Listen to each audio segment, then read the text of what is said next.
Me? I'm getting married. Even now, when I say the word husband, I'm like, oh my God, is he 80? Like, what is this word that I have to say now? Well, hello, babes. How are Hi, you? I'm good. Thanks for having me. Oh my God, I'm so excited to see you. You've now got your new single coming out, which is coming out right now, called Boards. Yeah. Babe, what is boring you right now? Walk me through. It's all about people needing to step up, isn't it? Oh gosh, yeah. Well, it was written about a specific date I went on, like the first ever date I went on when I was like 18, 17. Walk me through. Where were we? Nando's? We were at Nando's. Oh my God, no way! We were at Nando's A and then we went to classic. Topgolf. You know when you look at someone, you're like, there's nothing going on here. Like, it was literally like talking to a brick wall, and I was like, oh no, I worked with him as well. I had to quit my job.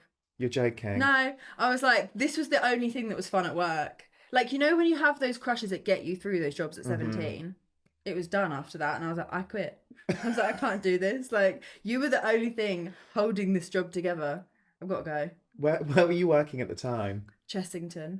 As in World of Adventures? Yeah, this poor boy is going to know it was him. I only went on a date with one person from there. Oh, it's fine. Can we just quickly discuss what are we doing at Chessington World of Adventures? Oh, I was a ride host, measuring people, being like, sorry, can't come on this ride, too small. Oh my God, so you were like the Karen of the theme park? Yeah, didn't let the kids on, it was great. You get a real power trip. Oh my God. Yeah. It's also like one of the nichest jobs I've ever heard for having when you're 17. Really fun. Like, it's because you test the rides in the morning that you have to go on them. I got really good at Toon Blaster. A life skill you never knew you needed. It's true. I probably don't need it, but it's fine. We'll just pretend.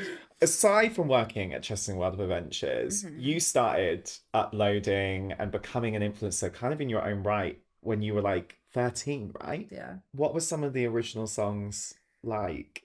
I mean, I was like 13. I was on called Army Wife about being the wife of someone that goes off and like is like stationed. And I was like, I'm 14. How on earth am I writing about something that I have zero experience in? But I thought it was a country artist. My little like cowboy boots, singing about blue jeans. Yeah. How did that song about the person going off? Oh God, I don't even remember. It was something about a boy from South Carolina, and like I really thought it was a country artist. Taylor Swift had me like in a chokehold, clearly. Chokehold. Wow. I was like, yes, this is what I'm gonna do. I'm a country singer from South London. Not quite. Talking about my boy going off to war. Yeah. Wow. Content. That's some stunning content. Yeah. I'm gonna need to dig that out. Yeah. Is it still out there somewhere? No, I still have access to it. Okay. You know, a preview after. Oh, well, babes, exclusive. Oh, it's so bad. What a treat. My hair looked good in the video. That's about it. I remember that vividly. And then you ended up doing gaming as well, which I think is such an interesting thing to do as a gal because it is such a male-dominated space. It really is. I went from like one to the other, like very female-dominated to very male-dominated. Biggest difference is like the hate comments because girls, they get you emotionally. They know what's gonna like make you cry and like they go for the like hard hitting, whereas boys will just like call you a slag. And you're like, right. I'm like, cool, thanks. Yeah, it's very reductive and sexist of you. They literally just go for like one word mean comments, whereas like the girls will like write a whole paragraph about how you're a horrible person and that like no one loves you and that eyebrow is a bit longer than that one and that lip is a bit uneven there, and you're like, oh my God, stop analysing me. So yeah, it's actually kind of nicer going for the mean boy comments. Yeah, because we're talking a lot on the podcast on this season about bullying online and in real life. How bad has it got for you at some points, those comments? Do you know what? Like, there are moments where you're like, oh, I don't know about this. Like, this is a bit much. Is there any that would really trigger you? Not anymore. I definitely think there were points where like there were certain things about your appearance that like you've always had like insecurities about, that if someone goes for it, you're like, oh my God, they're right, because I think it and they think it, so like it's obviously true. Whereas like sometimes you'd read a comment, like I literally had, and this was the moment I was like, oh, the internet's a joke. I had one comment that was like, you're like saying I was fat, I needed to lose weight. The comment under it was telling me I needed to eat a burger and I would look like I was dying and I needed to put on weight. And I was like, oh my God, like how is this? Two comments that are in the same video next to each other, left about 5 minutes apart. The internet's a joke. Like, literally, how can you trust a single comment? And that was honestly the moment I was like, all right, it's fine. None of this means anything. Yeah. And it can affect you in real life. And that's Oh, what yeah. people need to realize as well, isn't definitely. it? When they're sending out those comments and writing them. Yeah. But they're sad.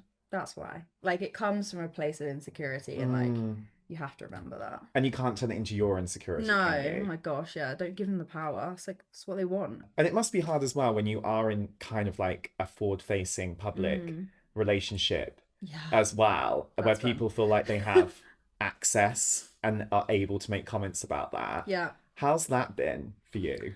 Do you know what? I don't know any different. He's my first boyfriend. Ended up marrying him. Kind of just like, all right, this is kind of what it is to be in a relationship, I guess.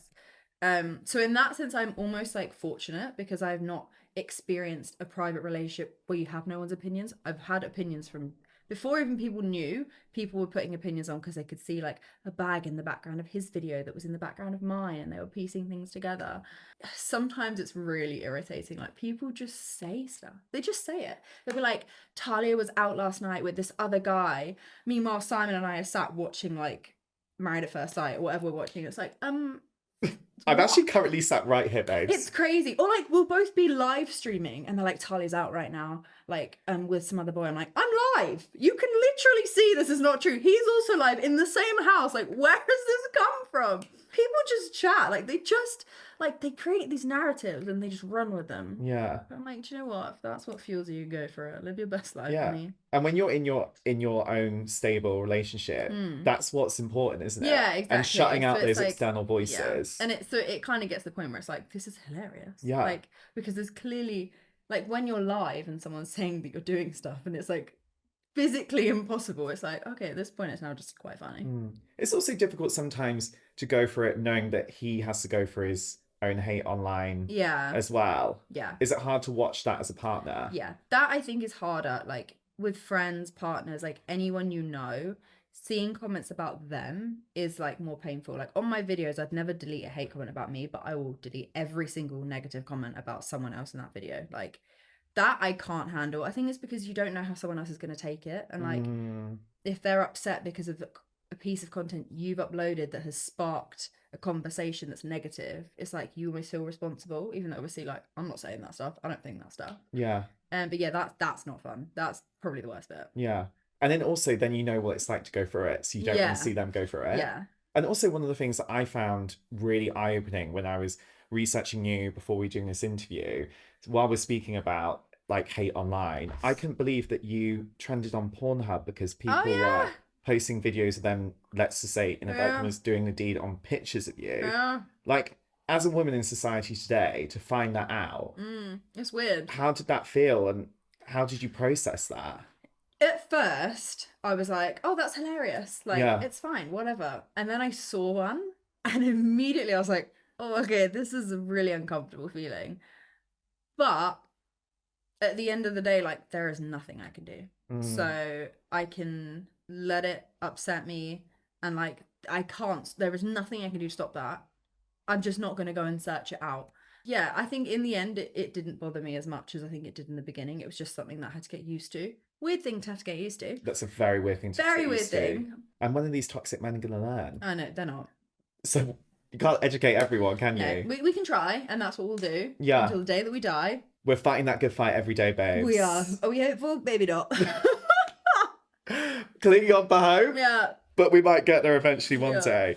And now you've ended up not just performing on any stages. You performed on like Wembley Stadium, babes. I know, that was a bit much. It's not just like a light. It's not like a light performance. I was stood there like I've skipped some major steps. Yeah. Like, I feel like there's Did you literally foundation. go from not performing to literally go on to Wembley Stadium? It was like doing pubs, doing the sort of like circuit when I was like a teenager, having a break, doing like a show in front of like maybe 80 people to 100 people, COVID, and then Wembley Stadium. Wow. That'll do it. That'll do it to a psyche. How much were you shitting it on that day?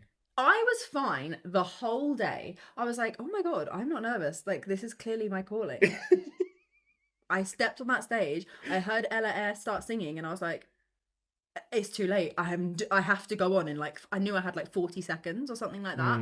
And I was stood there, my whole body went cold, my mouth went dry. I was like, I need water. They're like, it's long past the time where you're allowed to have water. Like, you're on stage in like now 15 seconds. And I'm like, okay, this is fine. This is fine. I feel fine. I feel okay. I did not feel okay. I thought I was going to die for the first like maybe 30 to 40 seconds of that performance. And then I felt okay. Whilst you were also having to sing at the same time. Yeah. I'm literally like this. There's a point where I go to like touch someone's hand and I'm like, I was like, nothing's coming out of my throat, and like my hand is shaking. I was like, I can't feel anything in me anymore.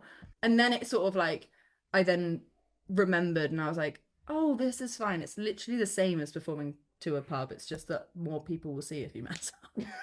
And you're still really developing as an artist. Yeah. Everyone's waiting for that LP to come, babes. Like, when are you going to drop it? What's the plan? That's a good question. I think EP first. Yeah. Which may be in the beginning, maybe of next, yeah. I'm gonna say maybe, just because if it doesn't happen, no one tell me off.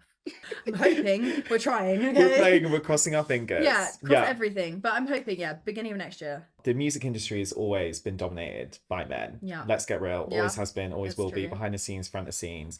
And it's still really hard for women to get behind the scenes, and also women to get on that stage as well. Yeah. For you as a female artist in the industry today, what still frustrates you about how women are treated in that industry? Do you know what it is? The main thing isn't specifically how you're treated. It's that people don't realize that you're treated differently, and they kind of reject that idea as a whole. It's like, you can explain how it's clear as day that you've been looked over for something because you're a woman, or that you've not been taken seriously. But it's like, oh, that doesn't happen anymore. It's like, you guys can work now. You have rights. It's like, okay, there's still stuff that we can do better. Like, just because we can vote and we don't have to clean our houses and we can go to work, that doesn't mean that the work is done. And that's kind of the thing I think that's hardest, is that people don't like receive it as a thing that's still happening, which is why the things that feel little are actually bigger, because it's part of like a bigger picture. That makes sense? Yeah. What kind of like little things will really frustrate you? Just little things about like, if I want to sing a song about a date I went on, everyone's like, you have a husband. Why are you not singing about him? Whereas like a boy will sing a song about a girl but has a wife, and they're like, oh my God, slay. I love this song. This is the best. And it's like, oh, because God forbid I ever spoke to a boy before my husband. Like, God, that would be tragic. And it's just like, the things that are in everyday life seep into music, because obviously music is a reflection of everyday life, and you sing about things that happen in life, and the things that women are kind of like not really allowed to do in society, which is like dating around. You're not meant to sleep around because, oh my God, that's just like crazy. You're not allowed to do that. And it's like, what? Like, I mean, breaking news, it happens, Hans. Like, why can't girls do that? Go get yours, honey. Live your best life. And it's literally just those things that just seep in because you're singing about them, and everyone's like, oh my gosh, that's disgusting. Yeah. It's like, oh, shut up, grow up. And they're like, you're a married woman. Yeah, exactly. Sorry? I'm a grown up. You grew up as well. Yes. Well, what would you like to see change after what you said just there? What would you like to see change about the music industry in that sense? Oh, goodness gracious me. Let's get the list out. Yeah. I mean, aside from just women, like young artists as well, like some of the contracts that people have to sign, and like, I think just awareness, that is honestly the biggest thing that changes everything. And I mean, this has been such an epic year for you on so many levels, but to top it all off, you also did get married. I did. Speaking of being a married woman, I know. Does that feel like, for me, if I still got married and I'm like in my early 30s, I'd still feel like a child bride, and it was like slightly freaked out. That's how I feel. Yeah. How has that been? It's bizarre. I also like, I never wanted to get married. Like, it was never something on the cards in my brain. I was like, marriage, no. Kids, no. I don't want any of that traditional, like, nah. And then all of a sudden I was like, oh, maybe I could get married. It's kind of fun and cute. So like, I remember on the day being like, whoa, this was not something I thought was going to happen. This is really bizarre. Like, me? I'm getting married. And I literally said that to myself. And like, even now when I say the word husband, I'm like, oh my God, is he 80? Like, what is this word that I have to say now? And like, it feels really weird. And like, he says wife, and I'm like, you're no. But yeah, it's kind of a slay. I love that. Is he 80? And honestly, like, the word husband, is so alien to me, because it's like, Mm. it's what my mum always said. And to be fair, I think about it now, like, when my mum was saying this, she was like 28, 29. She's You were like, like, she's ancient. I'm like, She oh my God, wasn't. old lady. And now Yeah. I'm there and I'm like, oh crap. But it's really good and it's really fun. Okay, so it comes highly recommended. Yeah, it's good fun. I mean, as long as you're with someone that you like. Yeah. I mean, love. Yeah. Maybe you don't just like marry someone you're just like, oh, you're all right. Yeah. Yeah, it's a good time. Good. Yeah. You've encouraged me, babes. Yeah, it's good. Get that veil on. Get me down that aisle. Yeah, vibes. Can't wait.